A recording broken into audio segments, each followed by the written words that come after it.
Bismillahirrahmanirrahim. Assalamualaikum warahmatullahi wabarakatuh.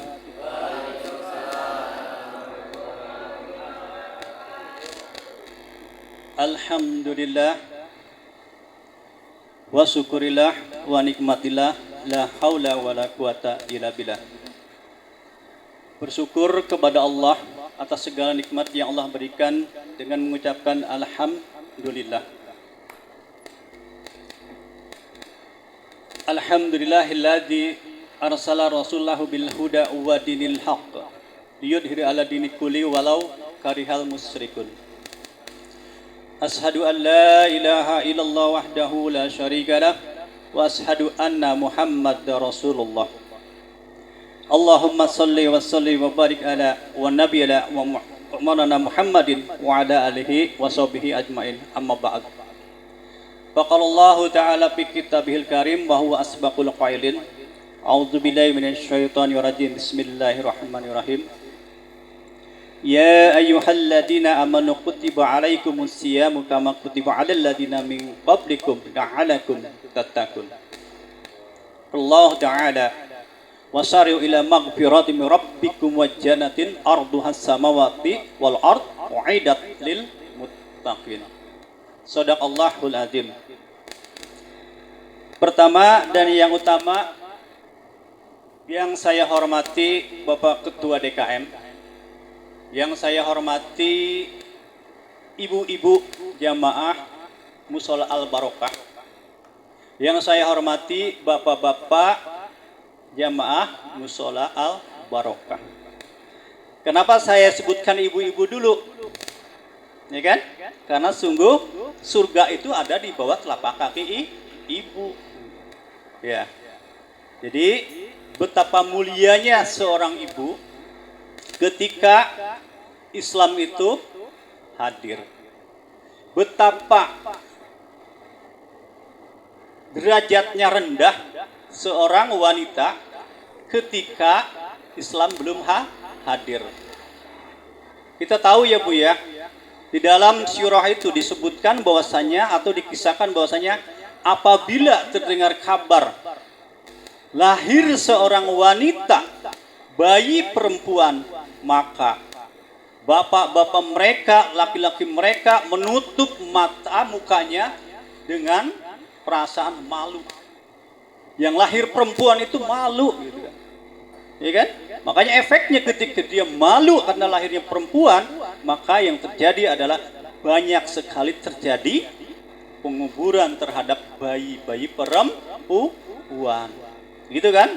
Itu perempuan ketika jahiliyah, ketika Islam belum lahir, betapa rendahnya perempuan. Tetapi ketika Islam, ketika Rasul hadir di tengah-tengah masyarakat Jazirah Arab, ya kan? Kemudian mengangkat derajat seorang perempuan. Ya kan?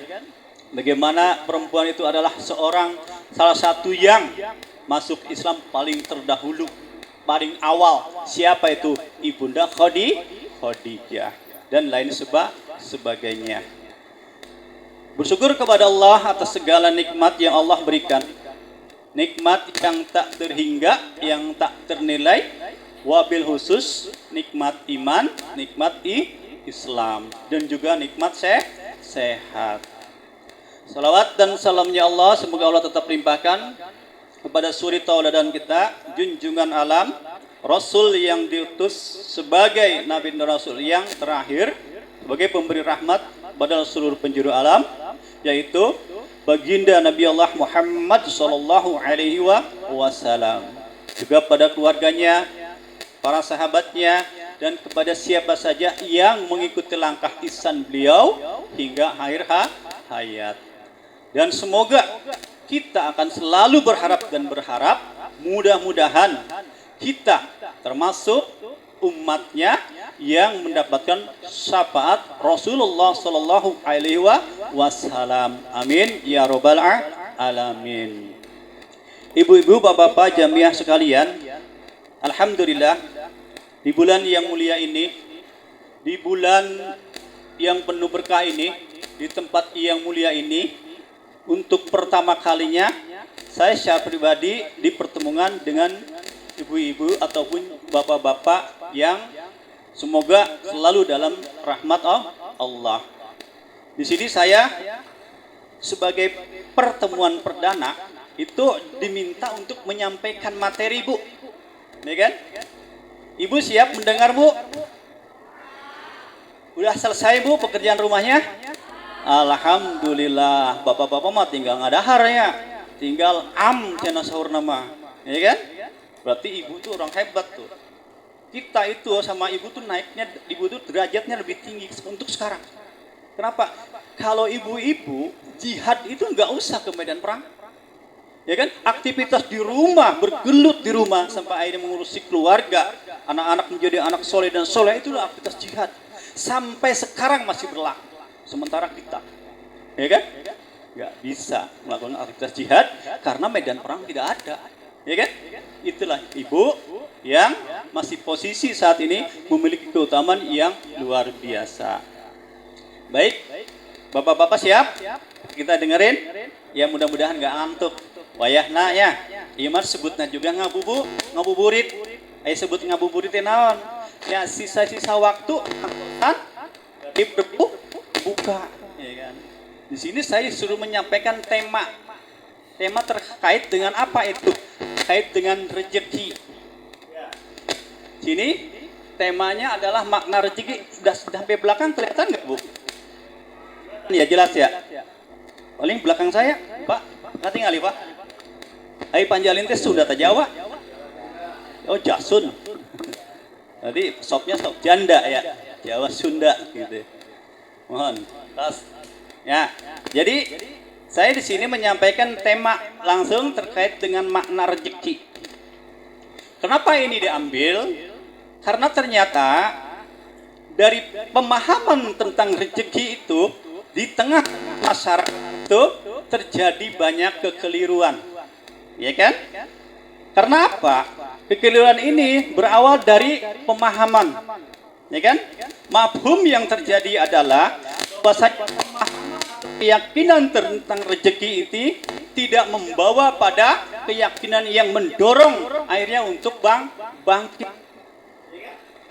Umat Islam saat ini mengalami kemunduran yang sangat begitu nadir pada posisi yang paling bawah. Salah satu asbabnya adalah karena pemahaman. Pemahaman apa itu? Salah satu poinnya adalah pemahaman tentang rezeki. Ya kan?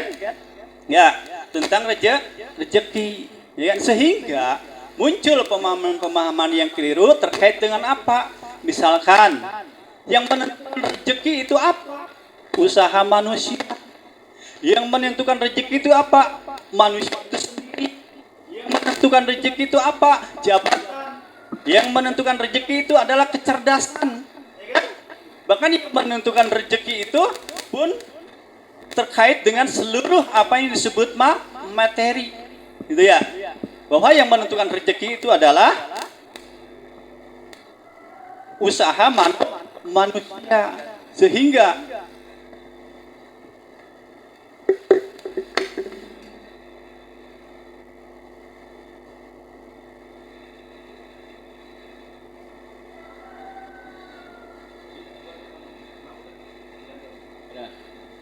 rezeki dalam pandangan Islam, ya.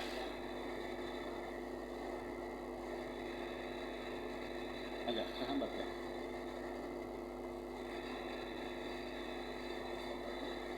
Ya. Jadi ini menjadi pembahasan karena kekeliruan ataupun kesalahan tentang makna rezeki ini berakibat pada kemunduran umat Islam, ya kan? Kemunduran umat Islam yang pada akhirnya kita sulit bangkit, ya kan? Sulit bangkit.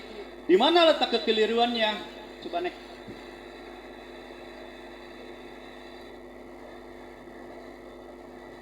Sini. Banyak orang yang memahami bahwa rezeki itu diperoleh dari hasil usaha sendiri. Next, terus aja semua. Ya, juga jika orang bekerja keras kemudian menerima gaji, hal itu dianggap dari hasil usahanya. Pedagang yang memperoleh keuntungan dianggap karena hasil usahanya. Dokter yang menerima upah karena mengobati pasiennya dianggap upah itu datang dari dirinya. Ini adalah pemahaman rezeki yang ada di tengah-tengah masyarakat.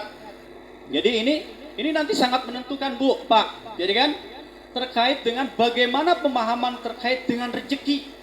Ya kan? Yang paling dominan adalah apa? Bahwa rezeki itu ditentukan oleh hasil usaha kita. Ya kan? Baik itu bekerja, baik itu berdagang, ataupun karir, atau terkait dengan kepintaran. Itu. Jadi pemahaman rezeki itu dibagi 3. Yang pertama terkait dengan bahwasanya rezeki, yang menentukan rezeki itu adalah hasil usaha kita, ya kan? Makanya di sini ini adalah pemahaman rezeki yang salah, jenis pertama. Ya, kesalahannya di mana? Ini nggak usah pakai dalil nakli, tetapi dalil akli pun cukup.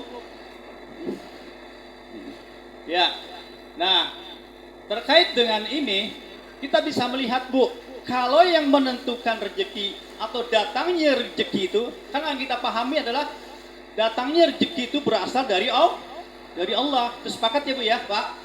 Datangnya rezeki itu dari Allah. Sebab datang rezeki itu hanya satu.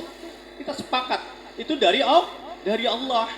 Tapi dalam tatanan realitanya ternyata terbagi 2 atau terbagi 3. Yang dalam 2 ini bisa salah, bisa benar. Terbagi 3, yaitu pemahaman yang terkait dengan bahwasannya yang menentukan rezeki itu datang dari usaha sendiri. Itu udah dominan itu sekarang itu. Ya kan? Bahwasanya ketika usaha itu ya maksimalisasi adalah yang ada adalah terkait dengan maksimal atau upaya usaha kita untuk mendatangkan rezeki. Ya. Makanya di sini salahnya di mana? Ketika berkata bahwasanya yang menentukan datangnya rezeki banyak atau tidaknya itu adalah hasil usaha sendiri. Ya kan? Nah, di sini dikatakan ini adalah pemahaman yang rezeki yang salah, jenis pertama. Ya. Nah, bantahannya seperti apa? Kita tahu, Bu.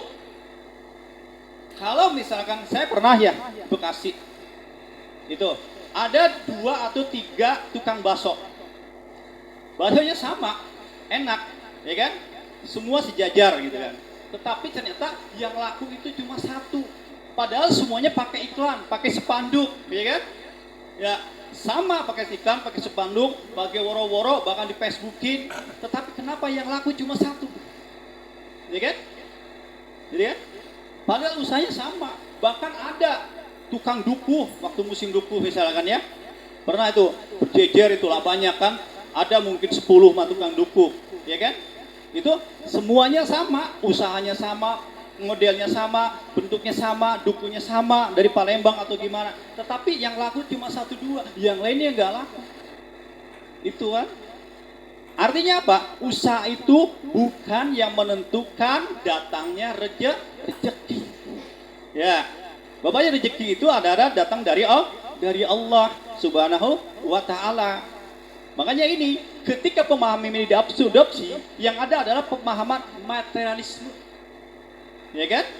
Bahwasanya segala sesuatu upayanya adalah diri sendiri.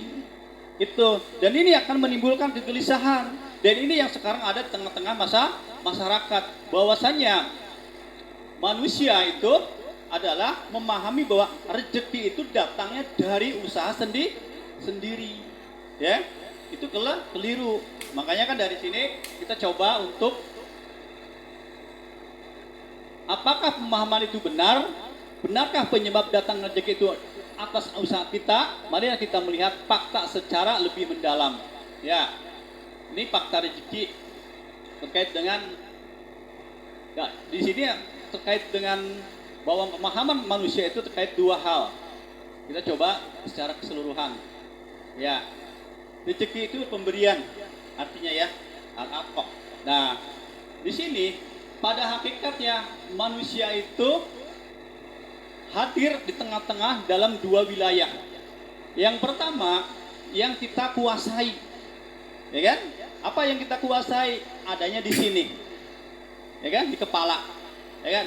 Atau Yang kedua adalah menguasai kita. Rezeki itu menguasai kita, ya kan? Tetapi cara memperolehnya adalah wilayah yang kita kuasai. Makanya di sini kondisi keadaan yang biasanya dapat mendatangkan rezeki yaitu terkait dengan bagaimana wilayah yang kita usahakan. Sekeceng-kecengnya, semaksimal-maksimalnya atau sehebat-hebatnya usaha kita, tetapi itu tidak memberikan kepastian. Itu, ya kan? Karena yang memberikan kepastian rezeki itu adalah Allah al-asbab, yaitu yang memberi rezeki, ya kan? Makanya banyak kan kita coba untuk berjualan itu dengan training, dengan pendidikan, dengan apa ya, dengan modal besar dan lain sebagainya. Itu juga belum tentu mendatangkan itu hasil yang sama. Makanya ada yang mengatakan bahwasanya usaha itu hasil itu tidak menyalahi usaha, ya kan? Itu terjadi pemahaman seperti itu, seakan-akan barang rezeki itu hasil usaha sendiri, sehingga muncul kalimat apa? Hasil itu tidak menyalahi usaha, ya kan? Padahal jelas usaha manusia itu ketika berbicara tentang hasil tidak pasti, ya kan?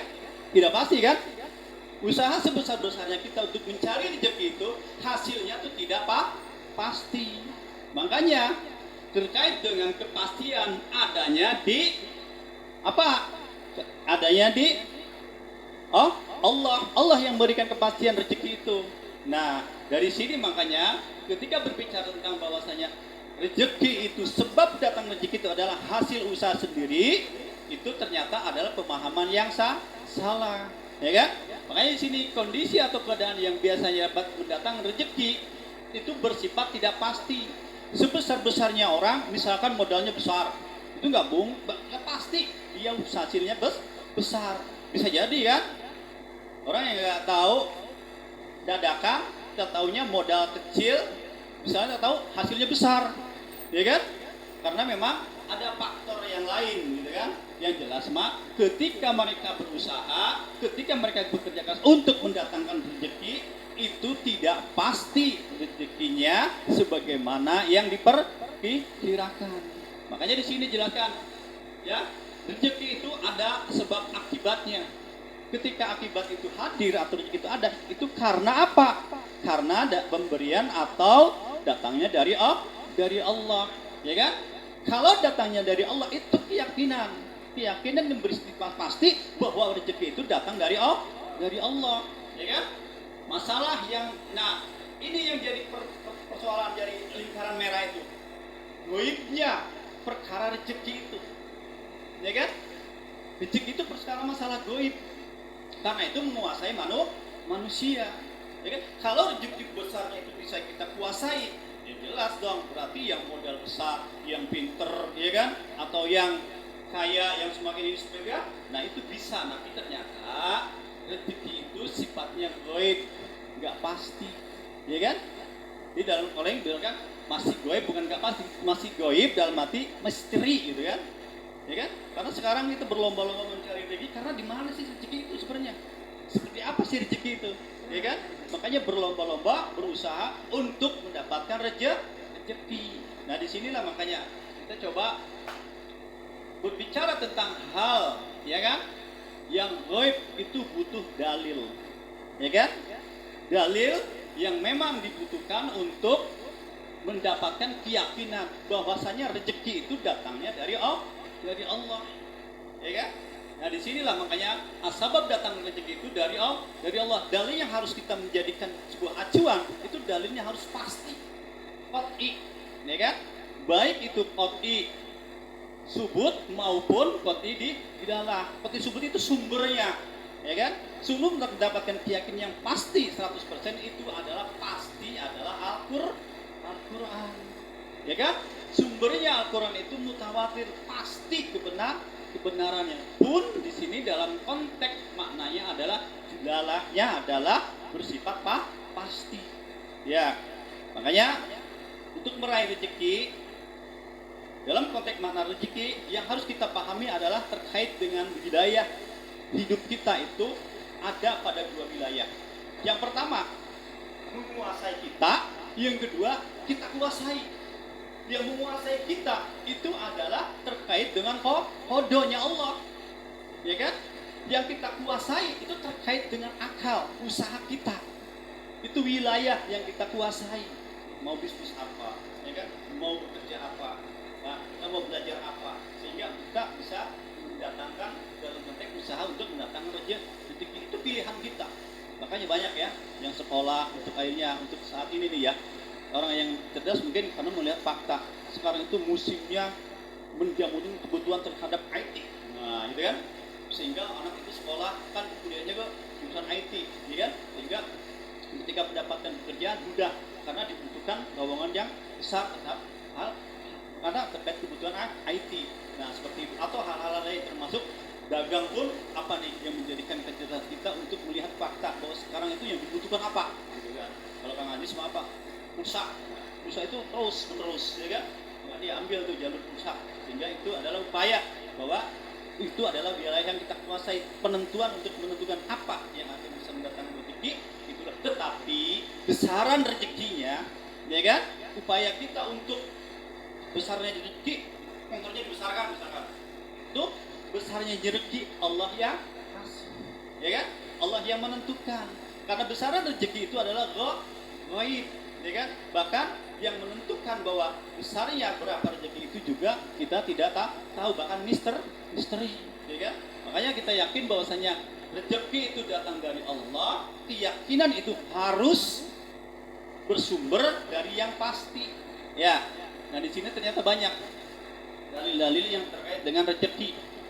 Ya. Saya coba berdiri ya, Bu. Nah, ya. Jadi ini, Bu, bahwasanya rezeki itu terkait dengan bahwa sesuatu yang bersifat pasti itu datang dari Allah yang Maha Pemberi rezeki. Nah, kepastian itu harus didukung oleh apa? Karena rezeki itu gaib. Nah, hal yang gaib harus dimiliki dalil. Dalilnya itu harus yang pasti, ya kan? Nah, untuk mendapatkan kepastian keyakinan yang penuh, maka dalilnya harus dari Al-Quran. Ya, Al-Quran itu sumbernya adalah sumbernya qat'i subut dan qat'i di dalam, yaitu sumbernya mutawatir yang tidak ada keraguan sedikit pun, bahkan makna pun tidak memiliki perdebatan atau multi tafsir. Makanya ada yang makna mutasabiyat, ada muhkamat. Ya, muhkamat itu wilayah yang tidak ada tafsiran apa-apa. Itu pasti itu ya, satu makna, nggak ada perdebatan, tidak apa-apa. Nah, adapun terkait dengan sumbernya di Al-Qur'an pasti benar. Makanya di sini kita meyakini bahwasanya rezeki itu datang dari Allah. Di sini dikatakan innallaha yarzuqu may yasha. Sesungguhnya Allah memberi rezeki kepada siapa yang dikehendakinya. Al-Imran ayat 37. Kemudian juga anfiqu mimma razaqakumullah, ya kan?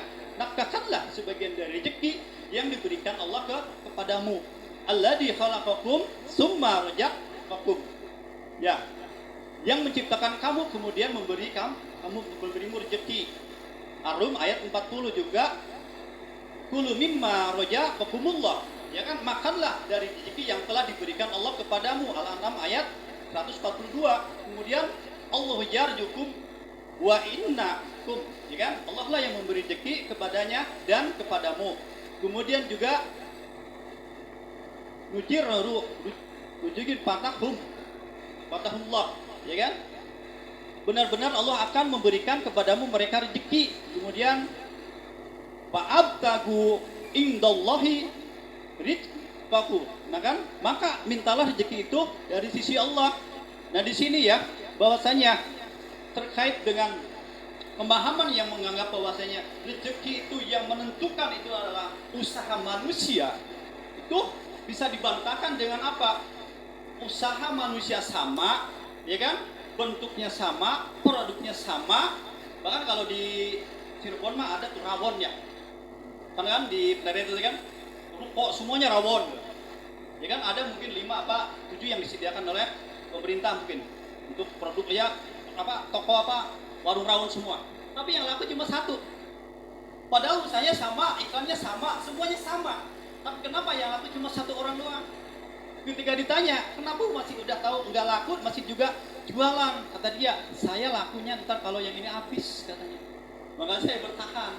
Itu apa ya? Makanya usaha manusia itu menentukan banyak atau rezeki itu terbantahkan.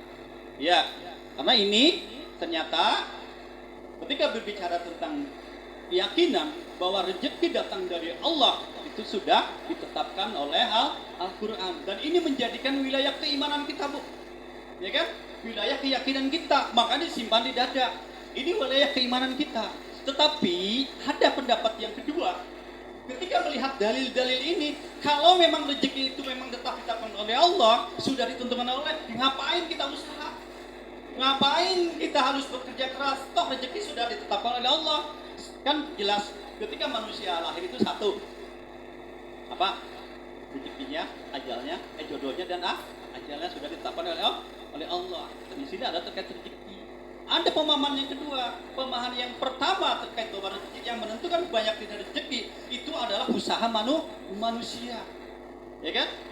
Ya kan? Nah, di sini makanya ketika melihat ini pun, ya kan, terbantahkan dengan dalil-dalil ini. Ada yang memahami dalil ini. Ya kalau memang rezeki sudah ditetapkan oleh Allah, ngapain kita usaha? Ya, ngapain kita kerja keras? Ya kan, santai sajalah. Orang rezeki sudah ditetapkan oleh Allah. Ya kan? Akhirnya ini dua pemahaman ini yang menjerembabkan bahwa yang pertama itu akhirnya umat Islam itu materialistik. Yang dihormati adalah orang yang berduit. Ya kan? Yang dihormati adalah orang yang sering ngasih gitu kan. Kalau nggak ngasih cemberut, ya kan?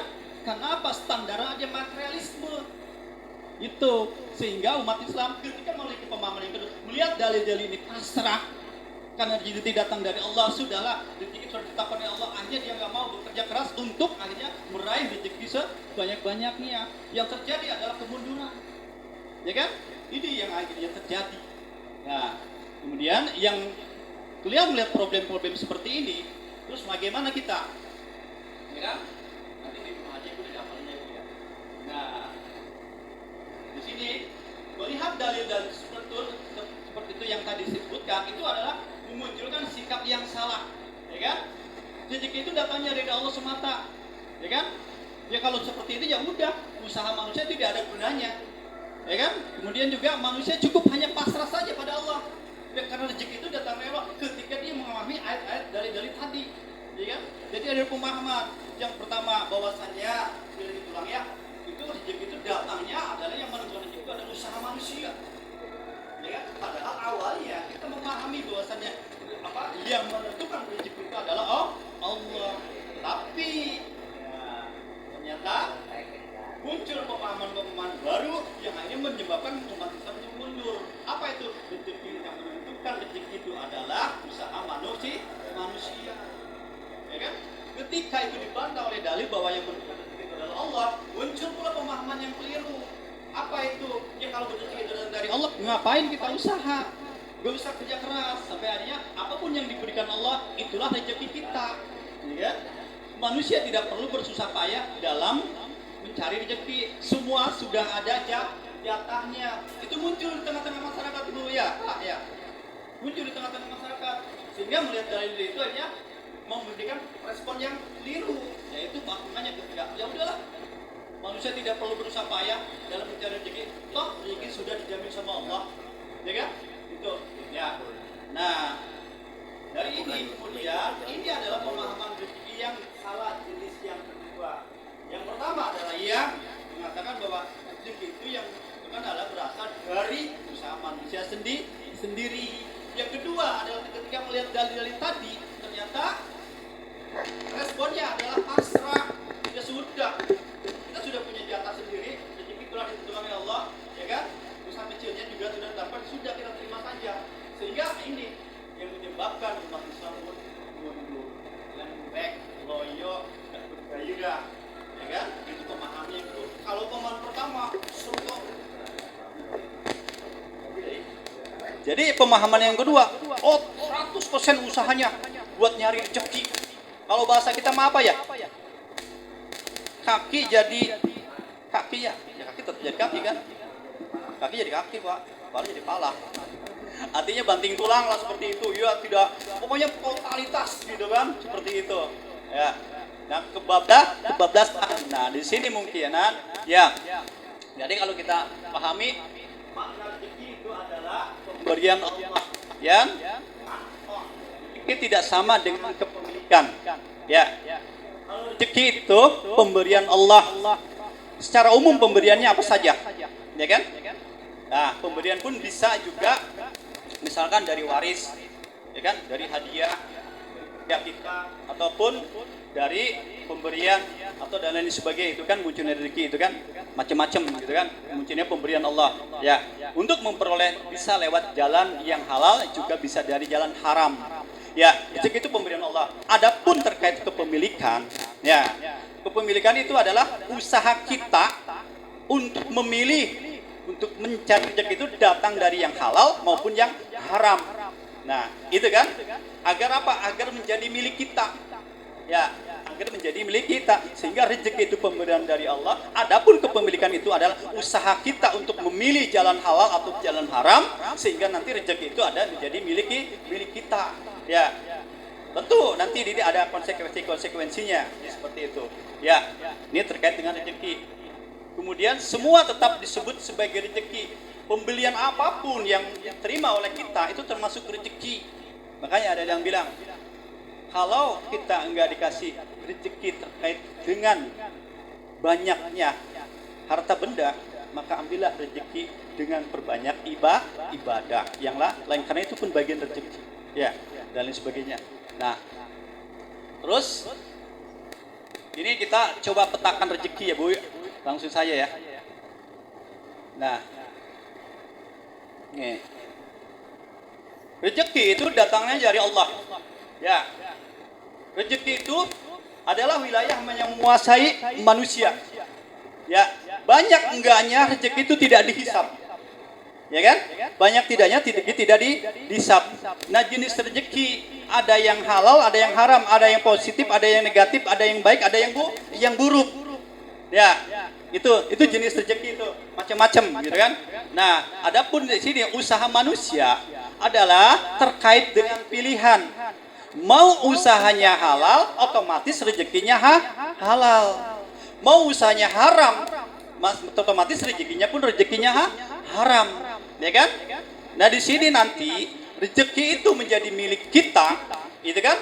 Ketika memang rezekinya itu diperoleh dengan cara yang halal, itu menjadi kita. Kenapa? Rezeki yang diperoleh dengan haram bukan termasuk kategori milik kita, karena itu milik orang lain, ya kan? Misalkan begini, ada seorang yang bekerja, pamit ke tempat kerjanya, dia tukang parkir misalkan.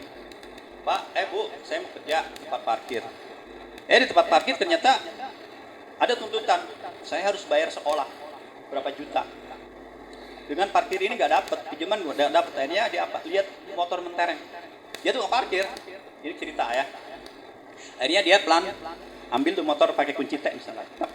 Dituntun pelan-pelan. Nah, akhirnya apa? Dia jual tempat penadah. Dapat tuh mungkin berapa juta lah. Ya, diserahkan kepada istrinya. Tuh, itu rezeki haram. Ketika digunakan apapun, itu menjadi haram. Ya kan? Makanya di sini rezeki usaha kita, ya usaha manusia untuk mendapatkan rezeki itu pilihan. Ya kan? Mau yang halal, mau yang haram, itu juga ada di tengah-tengah kita.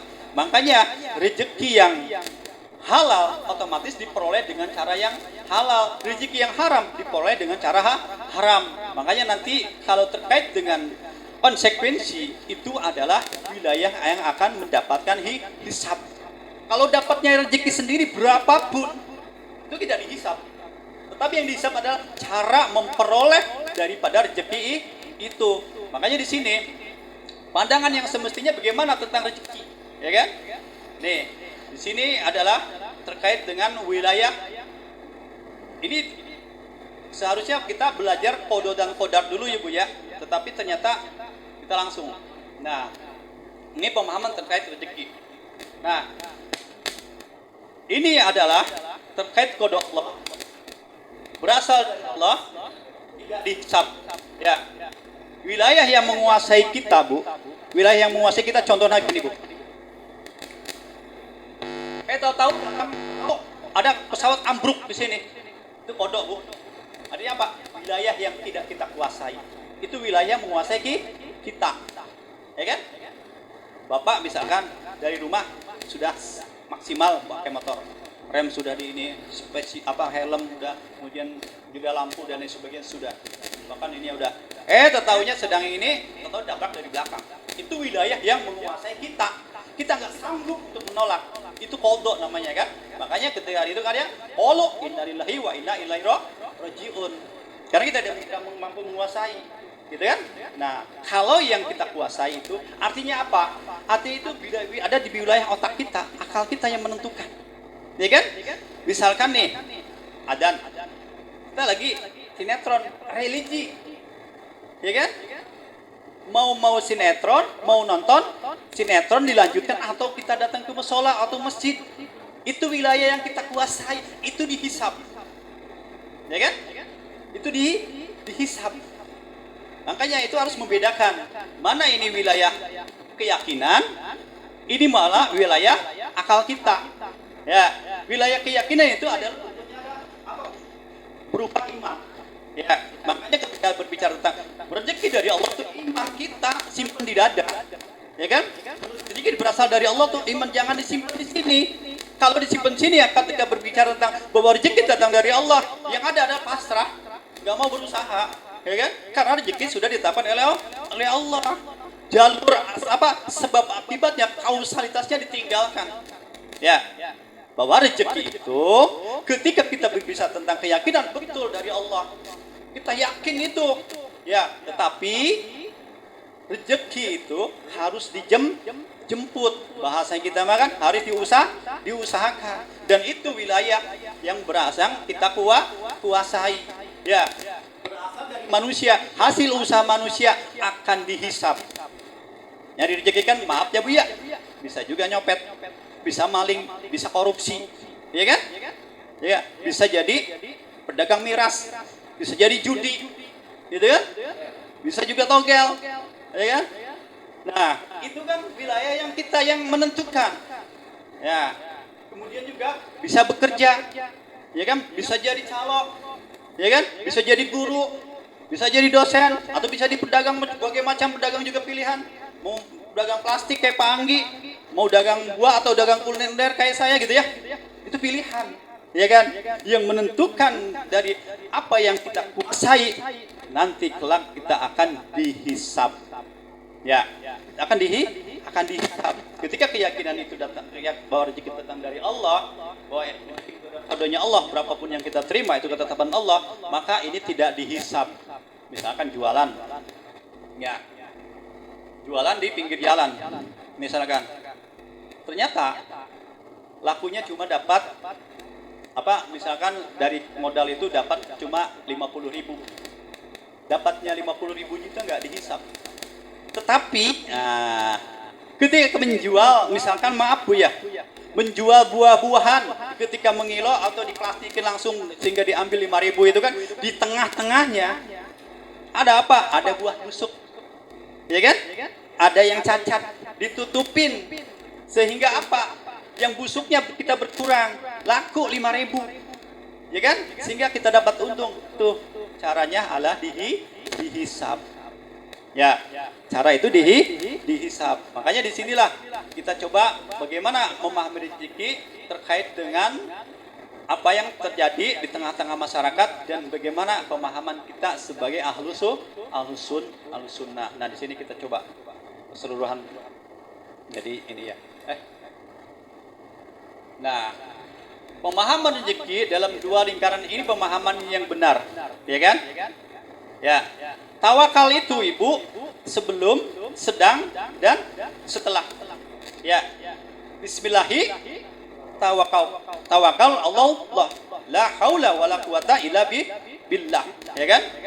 Nah, ketika kita mau berangkat atau kita mau pergi. Nah, di sini wilayah yang menguasai manusia itu nanti kelak menjadi penyangga terhadap apa yang ada di dalam benak atau otak kita. Nah, wilayah yang menguasai manusia itu wilayahnya keimanan adanya di dada. Menjadi penyangga terhadap otak yang ada di kepala kita. ya kan? Menjadi penyangga, sehingga keyakinan pada rezeki berasal dari Allah Subhanahu wa taala, yakin bahwa Allah Subhanahu wa taala akan selalu membantu kita, memunculkan semangat dalam mencari rezeki. Itu bentuk tawakal. Jadi tawakal itu jangan setelahnya, saya mah sudah dapat rezeki segini, ya sudah tawakal saja. Padahal yang tawakal itu sebelum, sedang, dan setelahnya, sehingga memunculkan apa? Memunculkan semangat dalam mencari rezeki. Nggak pasrah, ya kan? Nggak nawar-nawarin, ya kan? Kemudian nggak mengupload atau nggak mempromosi, nggak ini, kita taunya diem aja, ya kan? Setelah itu dapat, ya saya mah tawakal dapat rezeki. Nggak seperti itu tawakal itu. Berusaha sekerja keras semungkin, maksimal mungkin, sehingga hasilnya maksimal. Setelah itu baru itulah yang disebut tawakal. Sehingga apa yang menjadi misalkan bentuk tawakal ya, untuk agar hasilnya banyak, biasanya kita belajar dulu, ya kan? Belajar marketing atau belajar ilmunya atau dan lain sebagainya, gitu kan? Sehingga nanti setelah itu hasil akhirnya, kalau kita sudah bekerja keras, itu akhirnya itulah bentuk tawakal. Bekerja keras kita untuk menyerahkan kepada Allah terkait dengan usaha kita, hasil kita, kemudian juga kita bekerja keras semaksimal kita, itu bentuk tawakal. Jadi di sini makanya kan ketika berbicara tentang wilayah yang menguasai manusia yang ada di dalam dada kita, maka menjadi apa yang kita kuasai. Apa itu? Senantiasa terdekat dengan syariat Allah dan senantiasa terdekat dengan sunat Allah dalam mencari rezeki. Di sini letaknya. Bahwasannya Allah ketika menciptakan manusia tidak hanya menciptakan saja, tetapi juga apa? Allah bertanggung jawab untuk apa? Untuk memberikan aturan. Memberikan aturan, ya kan? Aturan apa? Terkait dengan misalkan penyembahan manusia dengan Allah, apa yang disebut ibadah, ya kan? Ya kan? Pengaturan terkait hubungan manusia dengan manusia, apa yang disebut dengan hablum minanas. Hubungan manusia dengan dirinya, apa yang disebut hablum minanas. Ibadah sebagaimana kita sekarang jalani, apa itu? Saum, salat, ya kan? Zikir, doa, keyakinan terhadap akhirat, dalam kubur dan lain sebagainya terkait dengan hubungan manusia dengan Allah. Adapun terkait hubungan manusia dengan manusia ada terkait dengan sistem ekonomi, muamalah, ya kan? Kemudian juga sistem pemerintahan, kemudian politik dan sebagainya, termasuk hukuman dan lain sebagainya, ya kan? Itu termasuk hubungan manusia dengan manusia. Hubungan kita dengan Pak Jokowi itu juga hablum minanas. Hubungan kita dengan para caleg itu juga hablum minanas. Hubungan sekarang pun kita itu hablum minanas. Interaksi di pasar, interaksi itu hablum minanas, di sekolah juga hablum minanas, ya kan? Interaksi antara manusia dengan manusia, apapun bentuknya, ketika ada kepentingan itu disebut hablum minanas, dan Allah memberikan aturan, pun termasuk hablum minafsi. Apa itu? Terkait makanan, terkait minuman, terkait dengan pakaian. Kenapa ibu? Kenapa pakaiannya pakai kerudung menutup aurat? Karena Allah memerintahkan kita wanita untuk menutup aurat. Kenapa kita harus makan yang halal dan thayyib, ya kan? Itu karena Allah memerintahkan untuk makan yang halal dan thayyib, pun termasuk minuman. Ya, nggak mungkin ya kita makan minuman homer atau itu kan, karena dilarang. Makanya ketika berbicara tentang aturan, Allah menetapkan. Makanya dari sini munculnya ketaatan itu datangnya dari apa? Dari keimanan. Ya kan? Makanya seruan puasa pun ya ayyuhalladzina amanu. Nah, kan? Enggak tiba ya ayyuhalladzina fasikun, munafikun atau kafirun, tapi amanu. Kenapa yang dituntut adalah orang-orang yang beriman? Karena orang-orang beriman itu akan mudah melakukan proses yang nanti endingnya adalah la'alakum tatakun. Ya kan, endingnya itu adalah la'alakum ketika berbicara tentang kewajiban puasa, saum.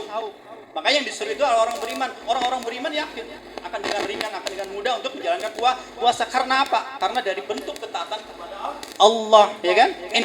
Takwa itu hadiah dari Allah ketika kita telah menjalani proses ketaatan selama 1 bulan, atau ketaatan terkait dengan dari subuh sampai maghrib. Apa itu? Menghindari segala sesuatu yang membatalkan puasa, atau menghindari sesuatu yang memperkecil pahala puasa, mengunci misalkan, ya kan?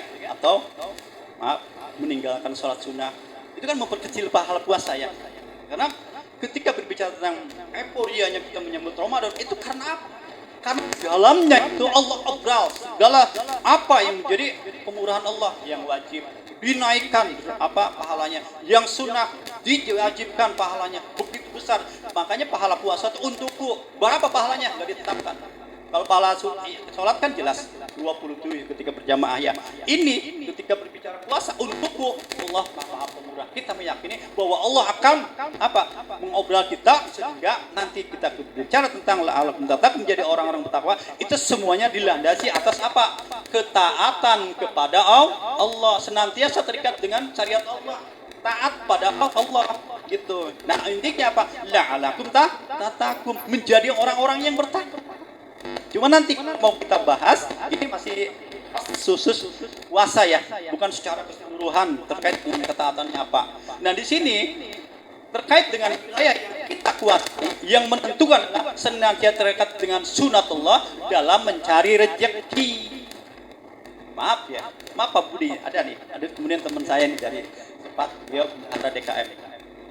Pak Budi pengen hasilnya satu hari misalkan 300.000, dia jualan tahu Bu. Nah gitu. Tapi yang jual tahunya untungnya cuma 10.000, ya nggak mungkin. Sunatullahnya adalah bagaimana hubungan sabab akibat atau kausalitas itu nyambung. Misalkan apa? Dokter itu gajinya gede dan menjadi pilihan orang-orang yang cerdas dan orang-orang yang punya kekayaan. Karena sunatullahnya ketika menjadi dokter orang bayarnya mahal, ya kan? Dokter itu maaf satu pasien kali walaupun praktek jam 4 sampai jam 8 itu hasilnya besar. Tapi beda, mohon maaf. Misalnya buruh misalkan ya, buruh dari jam 8 sampai jam 4 gajinya berapa? Paling 100.000, ya kan? Ini sunatullahnya.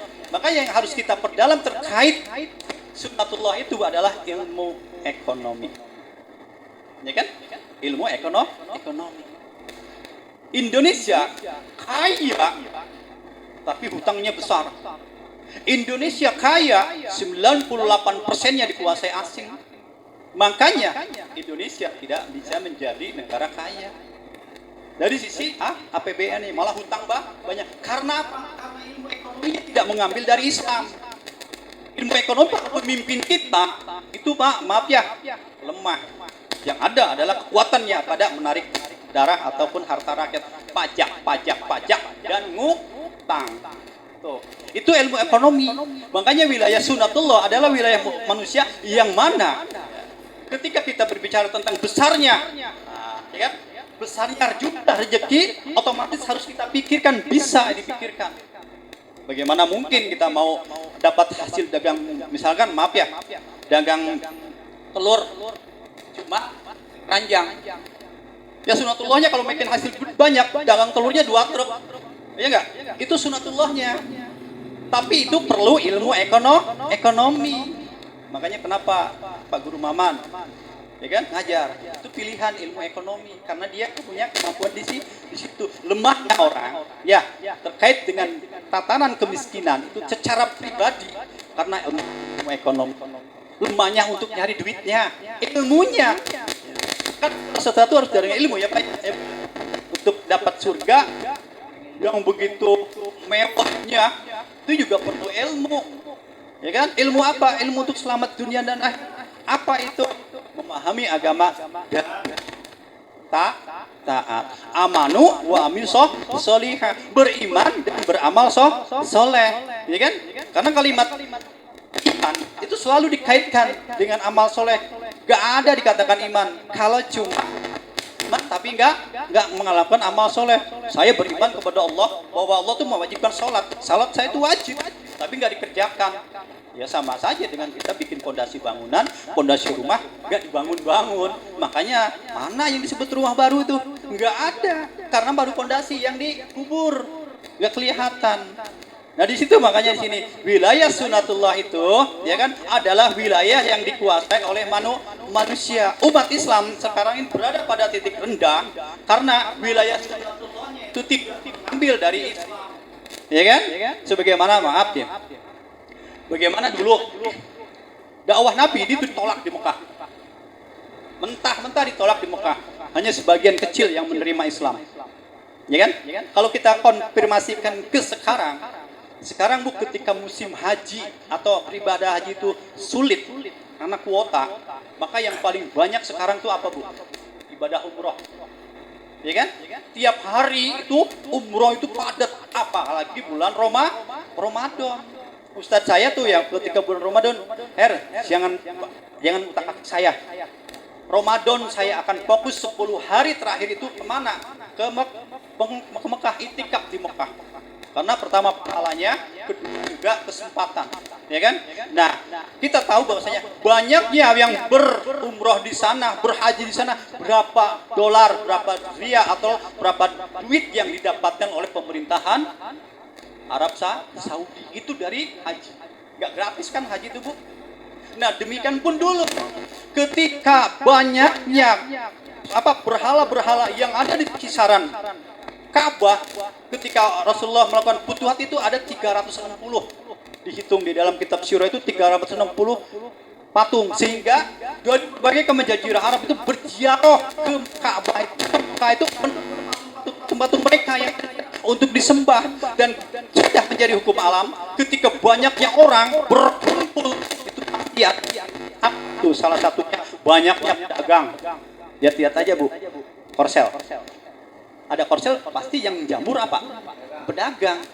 Demikian ketika ziarah yang 360 patung di situ, bersatu patung misalkan berapa suku dan sebagainya itu banyak, dan itu mendatangkan uang. Tetapi hal itu seperti itu muncul Nabi yang menyerukan apa? Innakum wa ma ta'buduna min dunillahi hasabu jahannam antum laha waridun.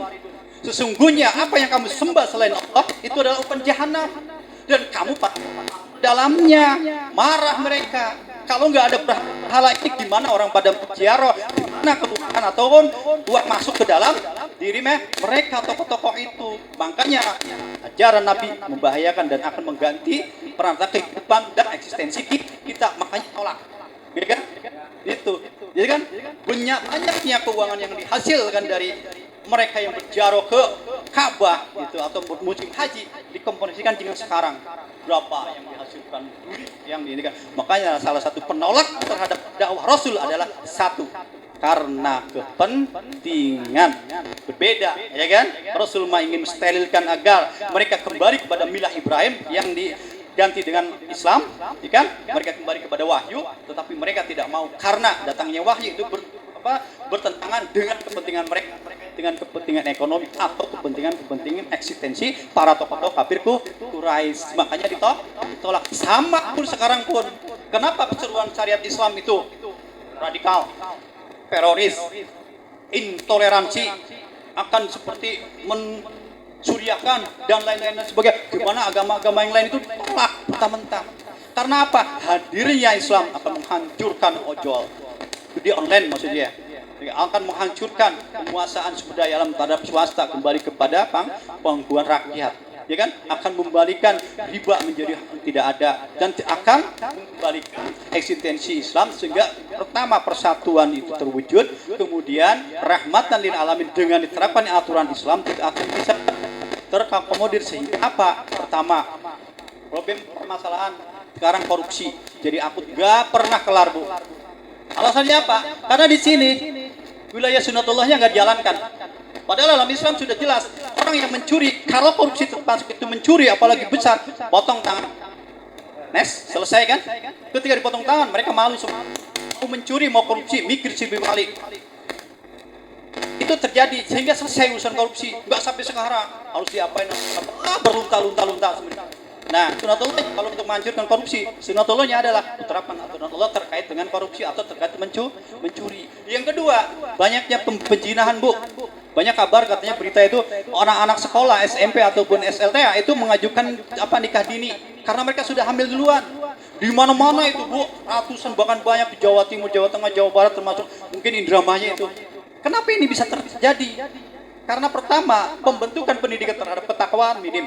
Kedua, hukumannya juga minim. Kalau dalam Islam, hukuman pezina itu rajam. Yang belum nikah, ya jelas dirajam, dan ini ya udah, kisah sudah selesai. Mereka berpikir ketika mau zina, mikir dulu. Jadi pembunuhan di mana-mana, ya kan? Itu mikir. Kalau dalam Islam, ketika orang membunuh, bunuh lagi. Makanya orang yang membunuh apa? mikir. Nah, makanya dari sini ya, hukum sunatullahnya ketika kita mau betul-betul mendapat rezeki banyak atau dalam konteks keseluruhan itu rahmatan lil alamin, maka terikat kepada sunatullahnya.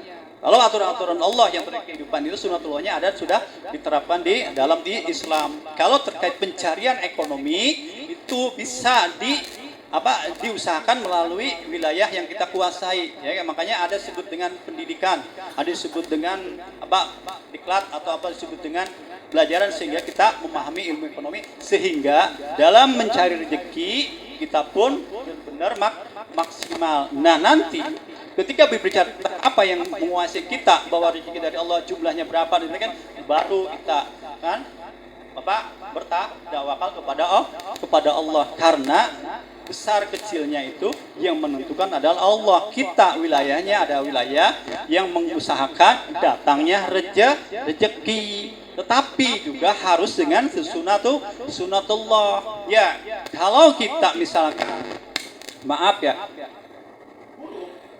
kenaikannya per tahun katanya 70.000, tetapi pengen hasil yang gede, ya jangan jadi buruh. Atau dalam konteks radikalnya rubah aturan perburuhan dengan Islam. Karena apa? Gaji kecil itu akibat seluruh gaji kita itu dipakai semua untuk listrik, untuk air, untuk kesehatan, pendidikan, untuk BBM, untuk makan, untuk barang pokok, jadinya kecil. Tapi dalam Islam itu sekarang ya Bu, kalau dalam Islam itu ya kan untuk makan saja, untuk rekreasi saja, pendidikan, kesehatan, kemudian keamanan, kemudian juga air, listrik, semuanya dikelola gratis, atau di backup oleh negara. Jika gaji kita itu nggak dibilang kecil, itu persoalannya. Itu yang harus terjadi. Nah, sunatullah ketika Islam diterapkan, maka walau anna alal qura amanu wa taqaw la fatahna alaihim barakatim minas sama'i wal ardi, ya kan? Kan Allah keluarkan keberkahan baik dari langit maupun dari bumi akibat dari atau asbab dari ketakwaan kita kepada Allah. Gitu ya. Jadi itu tawakal sebelum, selamat, dan sesudah ikhtiar. Kemudian apa yang menjadi keyakinan kita bahwasanya rezeki dari Allah itu adalah wilayah keimanan. Ya. Kalau ada kesalahan, yang pertama, memahami bahwa rezeki dari Allah itu ditentukan oleh hasil daripada usaha sendiri, itu menghilangkan keimanan di dada yang ada di kepalanya dia. Adapun yang kedua, ketika bahwa rezeki itu datang dari Allah, dia menghilangkan usaha. Yang ada adalah dia meyakini bahwa rezeki itu dari Allah, sehingga dia berpasrah dan tidak mau usaha. Yang benar adalah mengaitkan keduanya, bahwa rezeki itu memang datang dari Allah, tetapi wilayah ikhtiar yang di wilayah akal kita ya tetap harus diusahakan dengan mengacu kepada ketentuan syariah ya. Dan itu yang akhirnya memunculkan sifat tawakal kepada Allah. Ini yang membuat bangkitnya umat Islam. Ya kan? Tidak mengambil satu pendapat terkait rezeki itu bahwa yang menentukan rezeki itu adalah usaha, atau tidak berpakat ketika meyakini rezeki dari Allah. Satu wilayah iman itu disimpan di dada, rezeki dari Allah. Satu sisi maksimal usaha kita terikat kepada aturan Allah, dan terikat kepada sunatullah pun maksimal. Itu yang membuat umat Islam bangkit. Ya, Pak, tahu sabrain Pak? Tengah genep tos. Hah? Lancar. Kidang saparapat. Oh, 75 saparapat teh. Ya, jadi itu ya. Ini ya, mudah-mudahan ini hanya gambaran. Ada tanya jawab nggak? Tanya jawab? Ya, ini Bu ya, gambaran ini. Jadi perlu saya simpulkan dua kesalahan terkait pemahaman tentang rezeki. Yang pertama adalah rezeki itu berasal dari hasil usaha sendiri. Itu salah. Ya kan? Karena banyak orang maksimal rezeki sama, usaha sama, tempat sama, produknya sama, ternyata hasilnya beda. Ya kan? Tuh. Itu menafikan keimanan kepada Allah. Katanya rezeki itu datang dari Allah gitu. Kedua, ketika tahu bahwa rezeki itu datang dari Allah, sikap yang diambil adalah pasrah. Tidak mau usaha karena tahu bahwa rezeki itu datang dari Allah, ya sudah. Ya. Makanya yang benar adalah menyatukan keduanya, yaitu wilayah keimanan yang ada di dalam menjadi penyangga akal kita atau apa yang menjadi yang menguasai kita, apa yang menjadi kita mencari rezeki. Ya, kita mengenal. Saya termasuk Bu di kuliner. Ya, ini tekniknya aja Bu ya. Mungkin termasuk apa? Pak Budi menjadi konsumen saya gitu ya. Gitu. Ya. Dulu ketika awal saya merintis itu produksi itu mengandalkan dari segi pesanan. Ya. Pesanan per minggunya berapa lah sekian. Mungkin sekitar hasilnya 200-300. Ya. Lambat laun kita butuhannya banyak. Ya kan? Kalau mengandalkan di hari itu kita kurang. Karena kebutuhan anak kuliah misalkan, anak mondok, lah kurang. Akal kita kan berarti lagi Pak.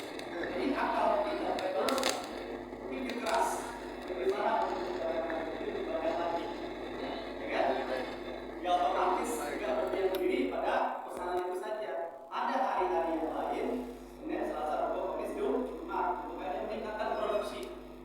Ya, produksi ketika berbicara tentang kualitas kita jaga misalkan. Tapi otomatis kan ketika dia diam saja, jadi hasilnya kecil. Makanya coba dipromosikan lewat tetangga, lewat teman, lewat dulu, lambat laun termasuk wilayah desa, acara-acara desa itu pun percaya di kita. Jadi ada rutinitas nanti. Kalau bulan Desember itu rapat 300 pot misalnya di PNN, ya kan? Kalau kemarin pemilu juga kemudian, ya kan? Tapi wilayah desa itu sudah dipercaya, ya kan? Gitu. Nah itu hasil daripada usaha. Nah, jadi dia itu kesimpulan itu wilayah yang coba kita gabungkan antara keyakinan bahwa rezeki dari Allah memang merupakan keyakinan yang harus kita tanamkan. Jangan keluar dari rumah Bu sebelum meyakini bahwa rezeki dari Allah. Tetapi sebelumnya kita harus melakukan apa yang disebut dengan apa? Taqarrub ila Allah. Tahajudkah atau apa? Zikirlah, rasulnya, jangan tidur habis sholat subuh, zikir lagi atau seperti apa sampai betul-betul bahwa rezeki itu karena Allah kita usaha tawakal kepada Allah bisa mungkin akan mencari rezeki di atas. Mudah-mudahan ya yang kita sampaikan bisa dipahami dan mudah-mudahan juga bisa dimengerti. Kalaupun tidak bisa dimengerti kita diskusi lagi dan coba untuk bisa dijelaskan dari sisi pertanyaan. Mohon. Kemudian Assalamualaikum warahmatullahi wabarakatuh.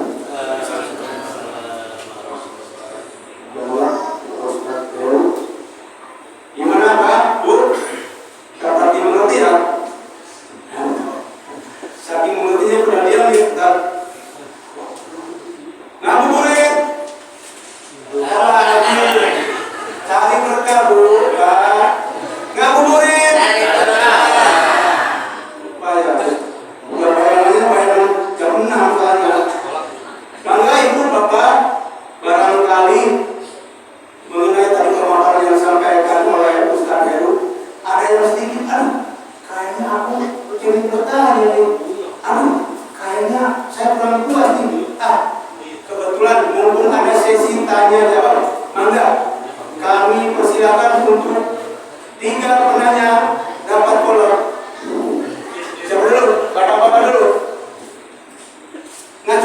Acungkan tangan, sampaikan kepada saya. Foto dengan saya. Siapa yang mau? Bu? Mangga ada yang bertanya? Pak Udin? Pakai dia. Pakai dia. Udah paham semuanya Bu ya? Mudah-mudahan nanti bisa direalisasikan dengan kehidupan sehari-hari ya. Makan kaki. Kalau untuk kerja ada malam duit. Bu. Benar sudah. Yang harus kalau gitu mah, mending rumah baik. Kan itu orang punya rumah. So ayo terus tunggu. Pilih ayam lakukan. Pilih ketos di bumi. Mesti ngumang. Mesti terus bertanya-tanya. Kadang harus ada bapaknya itu lagi dia. Yang tengah tuh sih nanti. So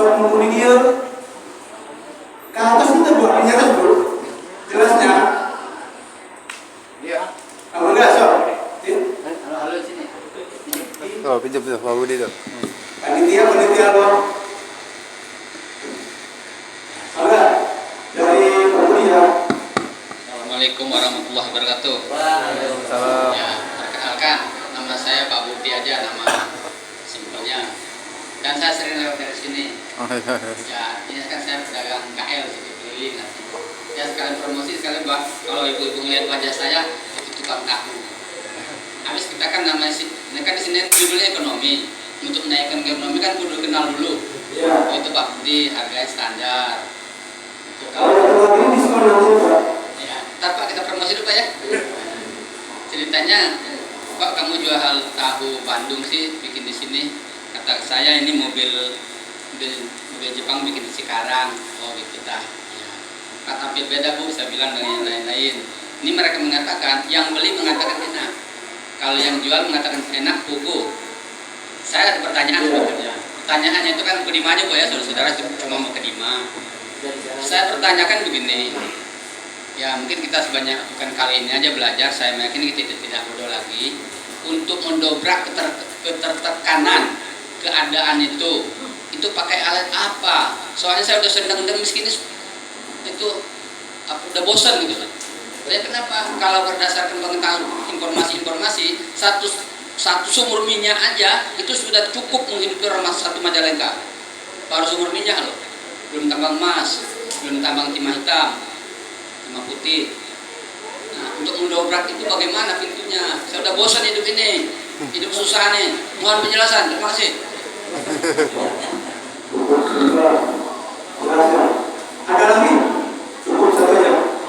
Oh, ada? Enggak. Bismillahirrahmanirrahim. Assalamualaikum warahmatullahi wabarakatuh. Ustaz, tentang tadi harta haram, rezeki yang haram. Nah, kalau rezeki haram itu bukan milik kita, bagaimana dengan orang yang mengambil riba? Bagaimana, apakah itu rezeki orang yang mengambil riba atau sebagai pemilik gitu ya?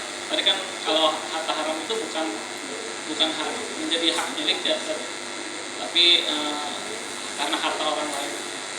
Nah, orang-orang yang melakukan riba itu gimana? Segitu aja. Assalamualaikum warahmatullahi wabarakatuh. Ada lagi dari ibunya? Enggak. Enggak. Nanti ya. Kita jawab dulu nih yang tadi ya, Ustaz.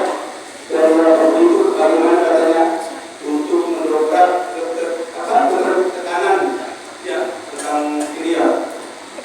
Mungkin kalau yang kedua itu bagaimana mungkin lebih pada pinjaman yang sekarang berlaku harga dia terlibat pendidikan. Maka saya tak boleh dijawab.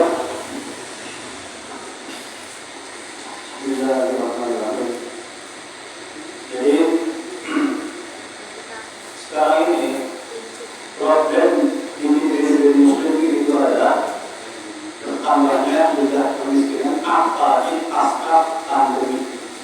Ya, kemiskinan itu bukan hanya kemiskinan individu, tetapi kemiskinan negara. Bagaimana tidak utang 8 dari 3.000 triliun sampai kita 8.000